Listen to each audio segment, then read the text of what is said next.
What's up, everybody? It's me, Johnny, here with my reactions to UFC 312, which took place today in Sydney, Australia. I am back home in Melbourne. It's almost 1:30 in the morning, and I'm just tired. I want to bring this video to you. I really do. I want to try and smash it out before bed, but I just need you to know that I'm exhausted. Like, from today's post-fight press conferences to the whole week of events, the media days, the press conferences, the weigh-ins, etc. I'm just exhausted. So if I miss anything, if I stumble in my speech, I do apologize. There's no other choice. I got to make this before I go to bed. So hopefully you do enjoy the video. But let's start off talking about the main event. Dricus Du Plessis against Sean Strickland. Dricus wins via unanimous decision across the board. 50-45 with two of the judges and 49-46 with one judge. I can kind of see one judge giving one round to Sean, but in all honesty, I thought Dricus won every single round. This was quite a dominant performance from Dricus Du Plessis. The thing that was the most interesting to me, however, was Sean Strickland. I didn't understand what was going on with him in this fight. Sure, maybe first two rounds, you're starting off a bit slow, you're pacing yourself, you're trying to figure out Dricus. Maybe you respect his power from the first fight, etc., etc. I can understand that for the first two rounds, but not the third, not the fourth, not the fifth. The whole fight, his output was so low, and I just couldn't understand it. His coaches couldn't understand it. Eric Nixon couldn't understand it.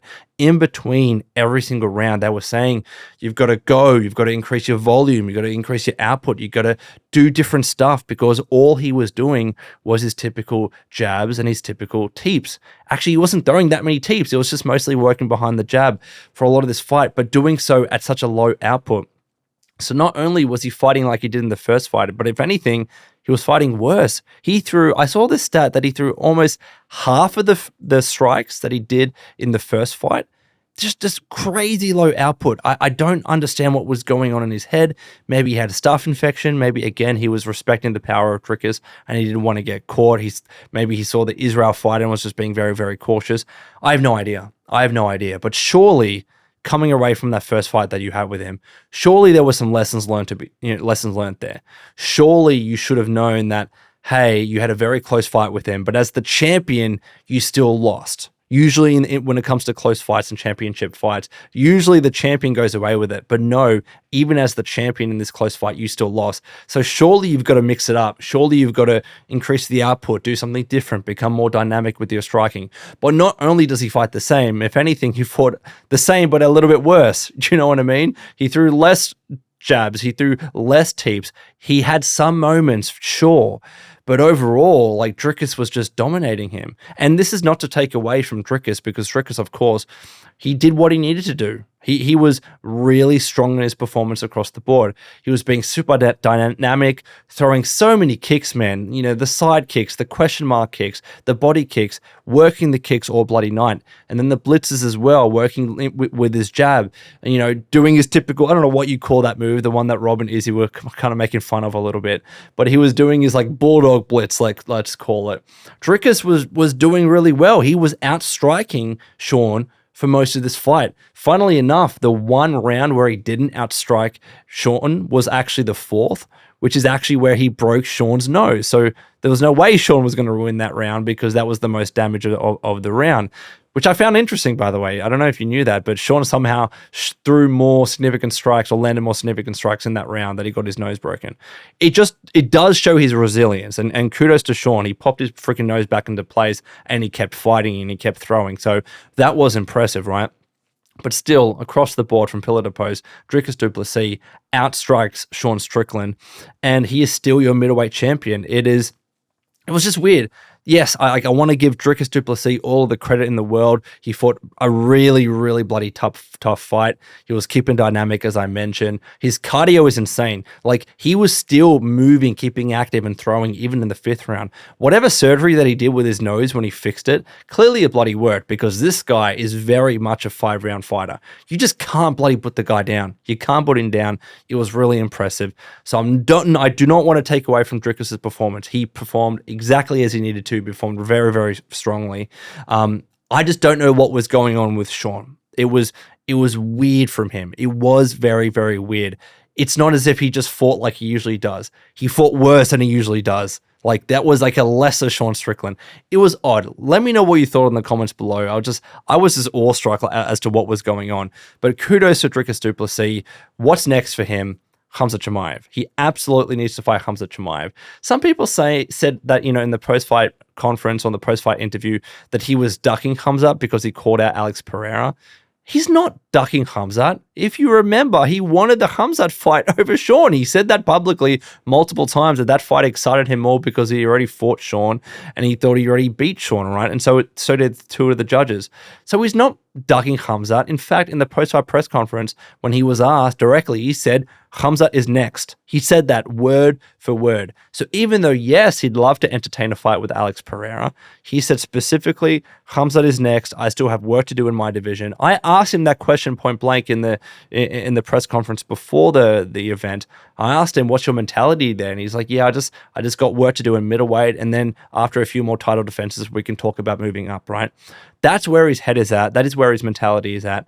And he knows he's fighting Khamzat Chimaev next. So he's not doubting, he's not ducking him, he's not trying to avoid him or anything. He knows that's the fight to make, and it will be the fight that is made. If you kind of read between the lines with what Dana is saying, Dana knows obviously he's going to put them two together. The big question is when. When is it going to happen? Like, it still seems like Khamzat has visa issues. He was meant to be in Australia. I said this several times. He was meant to be in Australia for the seminar or something. He was meant to be at a watch party as well. There was an Eventbrite link going around where people could get tickets to watch 3112 or 312 with Khamzat Chimaev in Sydney. And he just never showed, apparently. Apparently, he was still in Russia. So maybe he has visa issues that might make it a little bit more difficult in terms of organizing when this fight takes place.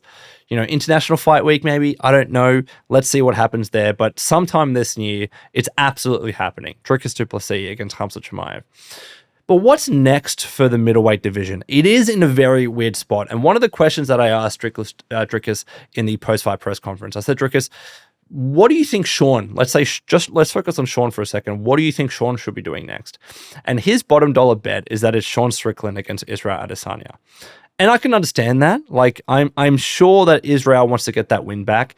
Even when they did that video together, when Rob was asked, would you fight Sean? And Rob was like, yeah, I would. And Israel's like, no, let me take care of that.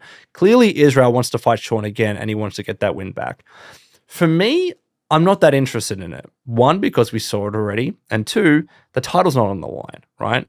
So, like, if Israel happened to fight Sean and beat Sean, Sean's just going to say, well, when I beat you for the title. When you beat me for nothing. Like, it doesn't really have that same meaning and that same oomph anymore, because they don't have the title and the title's not on the line. So sure, part of me does want to see if Israel can get that win back. But the other part of me is like, we've seen this before. I want to see fresh matchups. If you were to ask me personally, run it with Sean Strickland and Rob Whittaker. Like, that's the fight I think that needs to be made. They've never fought each other, coincidentally enough. They're top 5 ranked fighters in the middleweight division. They've never fought each other. It's a fresh matchup. There were talks that they were meant to fight before Rob took the fight with Khamzat Chimaev. Some people said that Sean Strickland was potentially ducking Rob. I don't know if that's actually true, but I think that should make that fight. I think that makes a lot of sense, especially with Sean coming off a loss, Rob coming off a loss with Khamzat Chimaev. I think that's a great fight to be made. And then you can have Nasruddin versus Kai Bahayo for that genuine number 1 contender spot. Both of them are up-and-comers. I think it makes a lot of sense to make that fight. Like, part of me was thinking maybe you have Nasruddin versus Sean Strickland.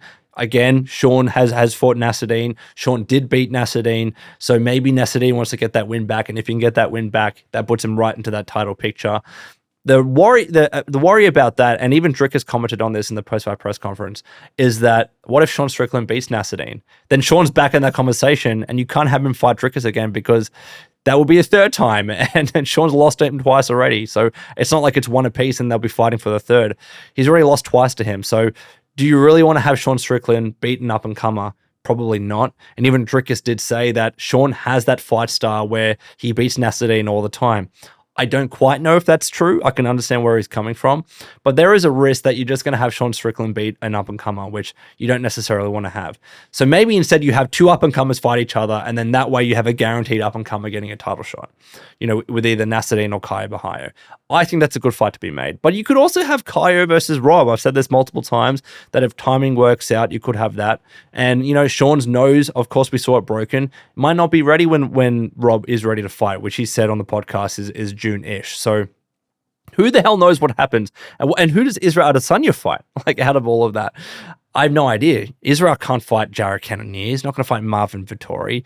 The middleweight division's in a really weird spot. All we know for certain is that it's Dricus Du Plessis against Khamzat Chimaev. That is going to be the fight to be made next. And if I was to guess, probably Nasruddin against Caio Borralho. Or maybe Caio against Rob. Or maybe Rob against Sean. Who the hell knows? Let me know your thoughts in the comments below. Before we go on to the co-main as well, I do want to talk about the Dana White post-fight press conference. I really tried to ask him questions that were not just, how are you feeling about the event? What's it like being Australia? I wanted to ask him two specific questions that were on my mind. The first one that was absolutely on my mind, and you all knew this if you looked at the community post that I made recently, I asked him what happened with Jairzinho Rozenstruik. Jairzinho Rozenstruik, of course, as you remember, he lost the fight to Pavlovich. It wasn't an exciting fight. He really didn't perform. He didn't throw much. But after that one fight, there were reports going around that he was cut from the UFC. In the past few days, Jairzinho confirmed to himself on his Twitter account, and he is no longer in the UFC. He's no longer ranked, right, in the heavyweight division. So I asked Dana, I was like, hey, Dana, did he ask for his release? Did you release him? Did you cut him? What was the situation there? And Dana gave me a pretty blunt answer. It's just saying he was either released or cut, and he clearly didn't want to, go in details on that. So I didn't want to push the question because I thought it would just upset the mood in the room. I don't know. I was a little bit. I tried. I really did try. I was hoping to get a better answer, but unfortunately, I couldn't. So I apologize for that. I also did try and ask him as well about Steve Erceg being an Australian fighter. I think the fight between him and Brendan Moreno was announced during the broadcast. I might have missed that, but we know that he's going to be fighting Brendan Moreno at UFC Mexico City. So I asked him, hey, what was the situation there? He was meant to fight Asu Amabayev. That fight was changed. I was interested to know about that, and I didn't get too much of an answer there. So I tried to ask some different questions, some questions that maybe some of you wanted answers on.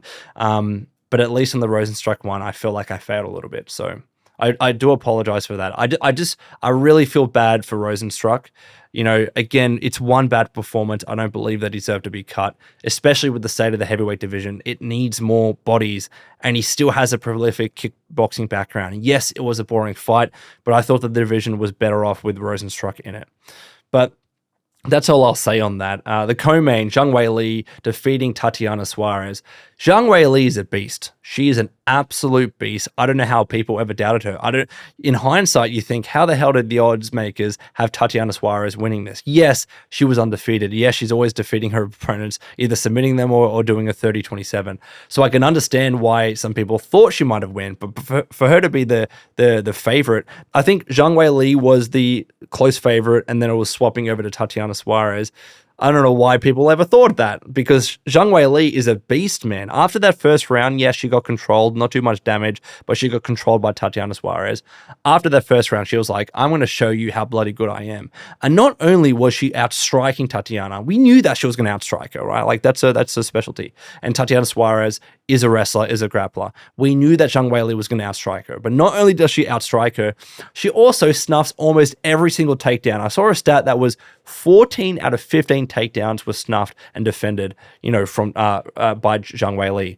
That's insane. And then on top of that, she doesn't just defend the takedowns, she continuously reversed the positions. She continuously defended the takedowns and then was taking the back of Tatiana and controlling her as well, trying to submit her as well.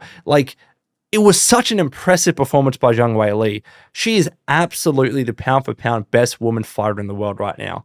And again, in hindsight, you think, how the hell did people think Tatiana Suarez was ever going to win? She is such a beast, man. It was such a dominant performance from her across the board. It was a 49-45 and two 49-46s. So Zhang Weili is still your champion, still your strawweight women's champion. So really impressive performance from her. What does she do next? I think she should fight Valentina Shevchenko.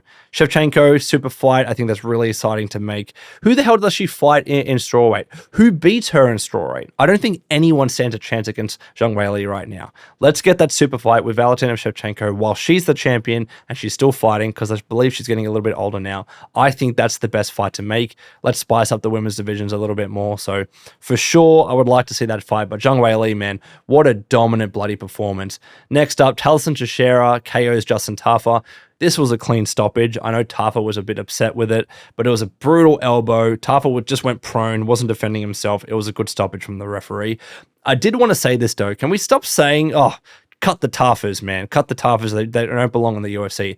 I know, trust me, I'm upset about Jairzinho Rozenstruik. I know people are saying, how is Jairzinho Rozenstruik cut and not someone like Tafa? I get the argument, but it doesn't mean both of them need to be cut. I want both of them to be in the division. Like, Tafa still puts on exciting fights. When he does KO, when he does win, he puts on very exciting fights. Why cut him? Why cut him? Like, yes, it's annoying that Rozenstruik is cut, but just because Rozenstruik is cut doesn't mean Tafa should be cut. They should both be in the division, right? They should both still be in the UFC.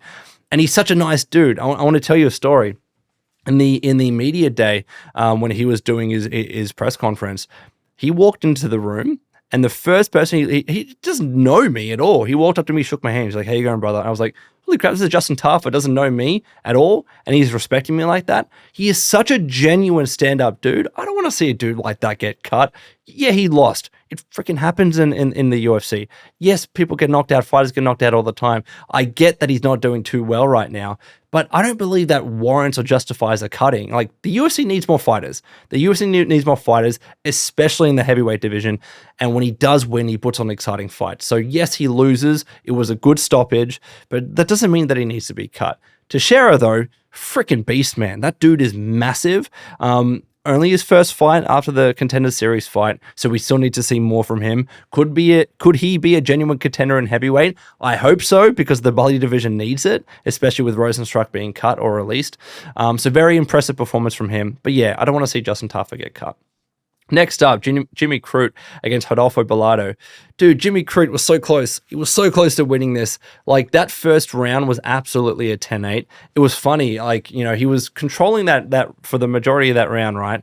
And then I turned to the other media members and I was like, this could be a 10-8 round. And they were all like, I don't know about that. And then he drops Rodolfo and everyone's like, okay, that was definitely a 10-8 round. If that knockdown happened like 5 seconds earlier or 10 seconds earlier, then he probably gets that finish. But not only does not get the finish, you know, Rodolfo actually recovers really well. He wins the second and he wins the third. I can understand the argument. Maybe the third round could have gone to Jimmy Crute. It was very close. It was 50-50. But I think in the end, it was the right call to have a majority draw. I think for sure. I'm upset that Jimmy Crute, as an Aussie, didn't get that win, especially because, you know, he's returning after a while. Clearly, he was fighting some demons. I would have loved to have seen him get the win, especially in such a dominant fashion. But I thought it was the correct call to have this a majority draw. But still good to see Jimmy Crute back. I hope that he stays, because it was a really tough, fun fight. I actually really enjoyed this fight. Jake Matthews defeats Francisco Prado. Dude, Jake Matthews, man, really nice boxing. I thought this was a very fun fight. The next one I was upset by as well. Gabriel Santos submits Jack Jenkins. I really like Jenkins, especially he performed really well against Herbert Burns in Perth. I was there to watch that fight. But he just got submitted, and it was a really nasty choke. It doesn't help when you have, you know, Charles Oliveira in the opponent's corner telling you what to do, or telling the other guy what to do. Look, it was, Jack had his moment, obviously. Like, he dropped him with the high right kick in the first round, but Santos recovered really nicely. He had a really beautiful front kick to the jaw, to the chin of Jack Jenkins, and then he just ends up submitting him. Impressive performance from Santos, but I am very sad for Jenkins. But he'll be back. He's a good, solid fighter. I think he'll be back for sure. Tom Nolan defeats Borshchev. This was a very tough fight. It was very cool to see. Tom Nolan, by the way, fighting off his back, that was freaking awesome. He had this capoeira kick as he got up. That was the coolest crap in the world. Freaking love to see that. It was awesome to see. Wang Cong defeats Bruna Brasil. Pretty much dominated her in every round. Aleksandre Topuria defeats Colby Thicknesse. This was interesting because you had, obviously, Ilia Topuria in Aleksandre's corner, and you had Volkanovski in Colby's corner. let me say this, Colby Thicknesse, credit to him. You have to give him his props because this dude was not in the UFC and he comes in and fights on 2 weeks' notice. Apparently, it was the Topuria's manager calling up Colby somehow and being like, hey, we need an opponent for Aleksandre because the other guy, was it Colby Haddon? The other guy pulled out, we need you to fight because we're going through this fight camp. Can you fight in Australia on 2 weeks' notice? And he accepts it. This dude that's not in the UFC, he accepts the fight. And he actually did decently well. Yes, he lost every round, but he was fast on his feet. He was quick. He was throwing a lot of nice kicks. Yes, again, Topuria beat him, but I thought he had an impressive performance given the circumstances. So it was really nice to see Colby in there. I do hope that the UFC signs him. But Topuria, man, he fights just like his brother. Actually, if anything, he's more methodical. He prowls a little bit more than his brother. I was getting worried for Colby because the way that he moves, I'm like, Colby, don't let him get you up against the cage because he's going to knock you out, just like he did against Max Holloway, just like Ilya did against Holloway, just like Ilya did against Volkanovski. Clearly, that's rubbing off. Clearly, Ilya is teaching Aleksandre. Get away from the cage. He moves just like Ilya. It's kind of crazy, but also really nice freestyle Georgian wrestling. That suplex was freaking beautiful, just like Ilya in his debut. So it was like, I understand why some people weren't so impressed by the victory, but heck, it was his first fight in the UFC. A lot of hype behind him. Sometimes it's hard to meet those expectations. So give him a chance. I think he has the skills to go far in the division. It was also interesting to have Merab Dvalishvili there, who's obviously the champion of that division. By the time that Topuria, if he works his way up, Merab's probably not going to be there. But I just thought that was interesting. But I thought it was a good win from him. By the way, I don't know if you caught me speaking Spanish with him in the post-fight press conference.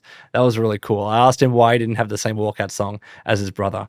But yeah, next up, Rongzhu defeats Kody Steele. Dude, these dudes were trying to freaking kill each other. I believe it got fight of the night, and it freaking deserved it because holy crap, what a fight. And I was hoping after the first knockout and after this was going to be really, really exciting in terms of UFC 312 as a whole. Didn't end that way with the main event. Like, a lot of people were booing the Dricus versus Sean fight. But after this fight, man, I was so hyped. In the media center, you could hear the crowd screaming. It was actually insane how much people were eating this up. This was an awesome freaking fight. Kudos to both of them. Got the bonus for each. So I really like this. This was clearly the fight of the night. Jonathan Micallef does really well against Kevin Jousset. His big left kick kept working that, screwing up Jousset's body. Did you see the welt on it by the end of the fight? It was actually insane. He was throwing that kick so hard that in the media day, he walked in on crutches. It was actually kind of crazy. So did Tom Nolan, by the way, as well. But Micallef does it really well, especially coming as the underdog. And then in the first fight of the night, Quillan Salakid KOs Anshul Dubali. Really, really nasty knockout. I will say this, though. I thought it was a little early. And I think it's okay to say it was early, but also you can understand why the ref made that call. Because the way that he fell so into the fetal position and he looked lifeless for a solid second there. I can understand the instinct there as a referee to protect the fighter, to jump in and stop the fight, right? But then as soon as he does that, Dubali goes in for the single leg and he's actually moving up and trying to do something. So in the end, I thought, you probably should have given it another couple of seconds because I thought it was early, but I still think you can empathize with the ref as to why he stopped it. But if it didn't end then, it probably ends in the next 2 seconds anyways with ground and pound. So really impressive performance from Quillan Salakid. I think he got a bonus as well. But that was UFC 312. Let me know what you thought in the comments below. Man, I'm exhausted. I'm tired. I'm just going to get this up. But anyways, until next time, this has been Johnny. Please take care of yourselves. And I will see you in the next video.